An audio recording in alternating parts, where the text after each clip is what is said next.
श्रीमद् भगवद गीता की प्रगट्य स्थली धर्म क्षेत्र कुरुक्षेत्र में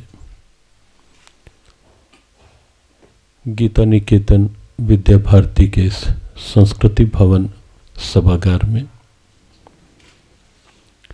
आयोजित श्रीमद् भगवद गीता चिंतन गोष्ठी गीता की सार्वभौम प्रासंगिकता विषय को लेकर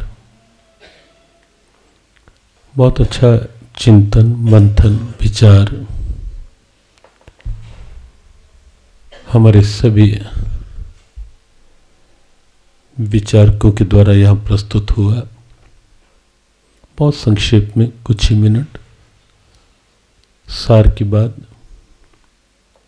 ये परम सत्य है कि श्रीमद् भगवद गीता सार्वभौम प्रेरणा है।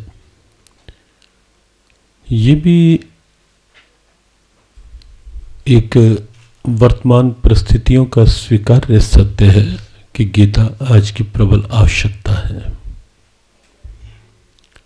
वर्तमान में जिस ढंग की विसंगतियां वैमनस्य बढ़ रहा है, जिस ढंग की परिस्थितियां बन रही हैं, समस्याएं हर रूप में सामने दिखाई दे रही हैं।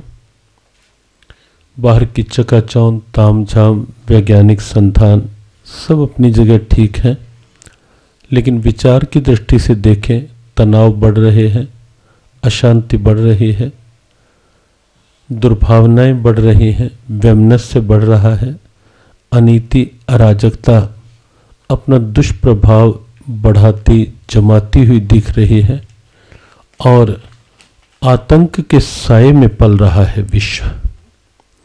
पूरा विश्व लगता है भौतिकवादिता की सुख सुविधाओं में पल रहा है।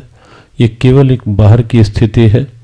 विचार की स्थिति देखें तो विश्व अशांति और आतंक के साए में इस समय पल रहा है। समाधान क्या है? समस्याएं अनेक हैं। समाधान क्या है? समाधान है श्रीमद् भगवद गीता। चाहे को हम कड़वा कहते रहें, बार बार कहते रहें या पीटना प्रारंभ कर दें, चाय को कड़वी है, समाधान नहीं है। समाधान एक ही है कि उसमें 2 चम्मच शक्कर के, चीनी के, खांड के मिलाएं, तभी कड़वाहट दूर हो सकती है, मिठास आ सकती है। वातावरण में कड़वाहट है। प्रयागराज कुंभ का अवसर, आज मुख्य स्नान पर्व वहां का चल रहा है, बसंत पंचमी के रूप में। अमृत की तलाश निश्चित रूप से सबको है, स्वाभाविक भी है, क्योंकि ये जीव अमृत की संतान है। अमृतस्य पुत्रः के रूप में वेदों ने ऐसी उद्घोषणा की है। अमृत की तलाश में है ये जीव, और वो अमृत सांसारिक भौतिकवाद में और फिर इन स्थितियों में ढूंढ रहा है इंसान। वहां भी बहुत लोग पूछते हैं कि आज भी अमृत है, लेकिन विश्वास आस्था के साथ। बात हम करते हैं केवल संक्षेप में गीता के अमृत के वर्तमान के विषय लेपन में। गीता व्यवहारिक प्रेरणाओं का ग्रंथ है। सभी हमारे वक्ता गणों ने इस बात की अपने अपने ढंग से हर क्षेत्र के लिए पुष्टि की है। सुमेधा जी ने जीव गीता का परिचय देते हुए बहुत स्पष्ट शब्दों में कहा कि गीता के लिए कोई आयु नहीं है। हर आयु के लिए गीता आवश्यक है। बच्चा पढ़ रहा है, एकाग्रता नहीं बन रही, विश्वास नहीं दृढ़ हो पा रहा पढ़ाई में, मेमोरी वीक होती जा रही है, स्मरण शक्ति कहाँ से समाधान ले? क्या इंटरनेट, क्या मोबाइल, क्या टीवी, क्या आज की भौतिकवादिता? नहीं मिल रहे समाधान। श्रीमद् भगवद गीता समाधान है।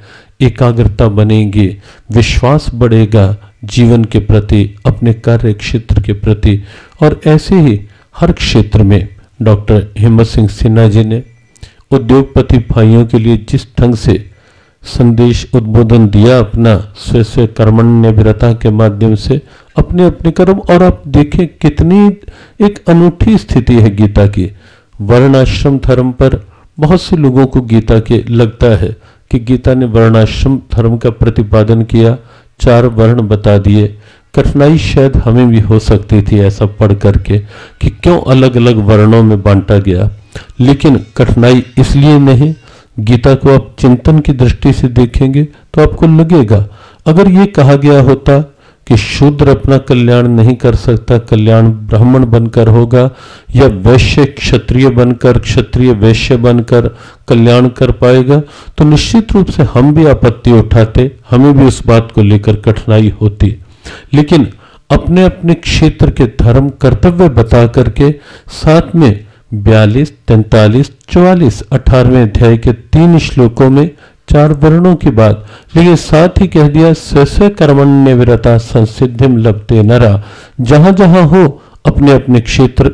और उसके बाद सुमेधा कटारिया जी ने भी संक्षेप में जीव गीता के परिचय में बड़े अच्छे ढंग से कही, अपने अपने क्षेत्र में अपना अपना कार्य कुशलता से करते रहो। और बात धर्म क्षेत्र, कुरुक्षेत्र, क्षेत्र क्षेत्र धर्मम कुरु, make your field of action righteous, अपने कर्तव्य को ठीक कर लो।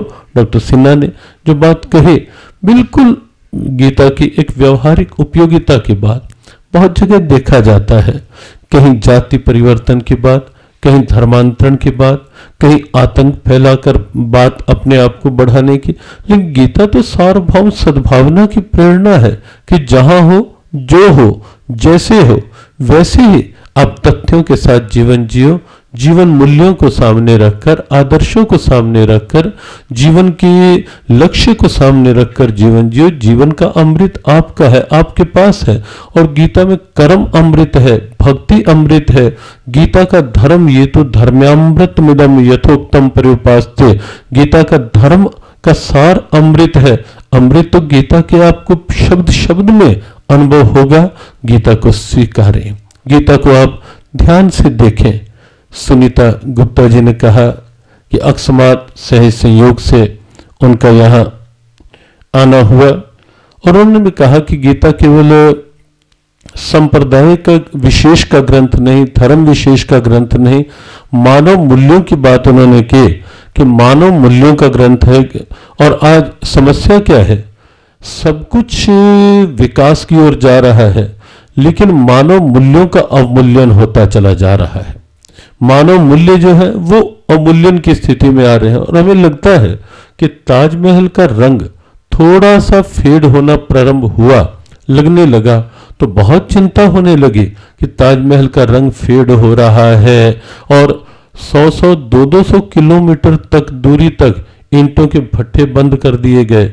बेचारे चाय के पीकर जो अपना निर्वाह करते थे, नजदीक चाय का स्टॉल लगाकर 10-10 किलोमीटर, 5-5 किलोमीटर तक चाय बनाने वालों को वहां से हटा दिया गया, जैसे उनकी चाय के धुएं से ही ताजमहल का रंग फेड हो रहा है। लेकिन वो बहुत चिंता हुई। हमें कठिनाई नहीं है कि अगर उसकी भी चिंता हो और अब उस रूप में संरक्षण हो, लेकिन मानव मूल्यों का अवमूल्यन हो रहा है। वो रंग, नैतिकता के रंग फेड हो रहे हैं, उस पर चिंता नहीं हो रही, उस पर विचार नहीं हो रहा।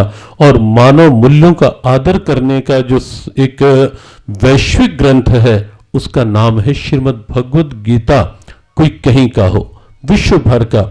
हम बहुत खुले शब्दों में ये बात कहते हैं कि जब कोई बात धर्मनिरपेक्षता की भी करते हैं, हम कहते हैं करो, कोई बुराई नहीं, लेकिन गीता के तथ्यों को सामने रखकर देखो, कहां कोई एक शब्द तो हमें बताए कि जहां किसी की धर्मनिरपेक्षता पर आंच आने वाला कोई शब्द गीता में कोई बताए तो सही। श्रीमद् भगवद गीता एक राष्ट्रीय वैश्विक प्रेरणा बने, राष्ट्रीय ग्रंथ बने, उसके लिए बहुत सुंदर चिंतन यहाँ आए।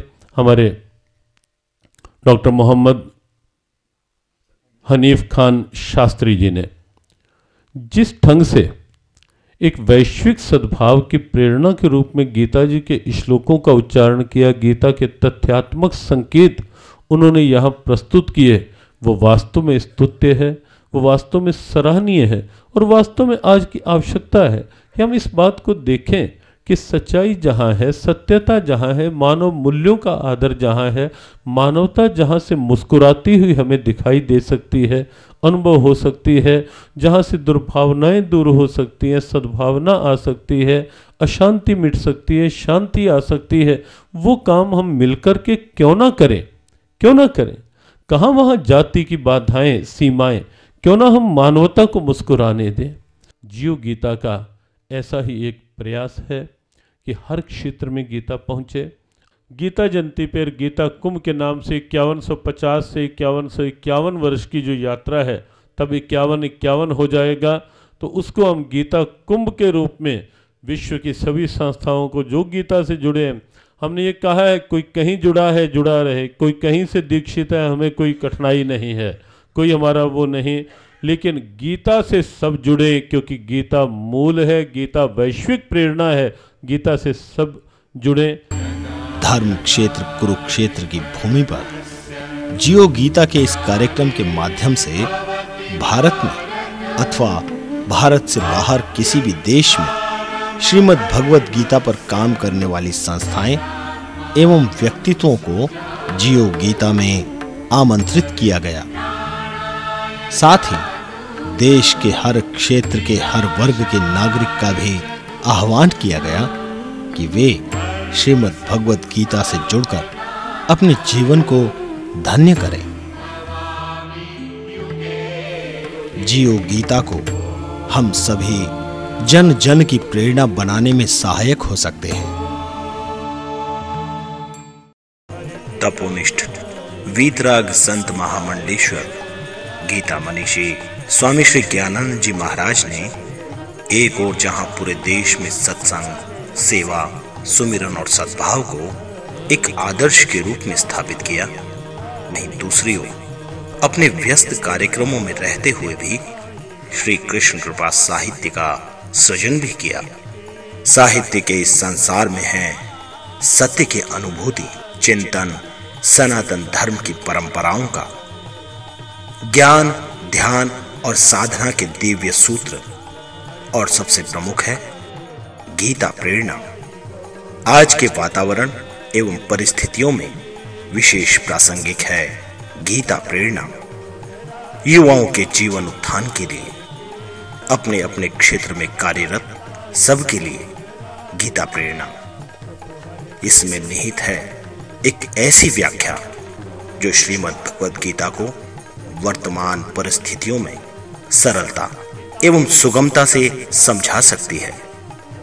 आज के समय की एक सटीक प्रेरणा गीता प्रेरणा एक अभिनव संदेश है। गीता प्रेरणा एवं श्री कृष्ण कृपा साहित्य श्री स्वामी जी के कार्यक्रमों की DVD प्राप्त करने हेतु संपर्क करें। श्री कृष्ण कृपा धाम, परिक्रमा मार्ग, वृंदावन।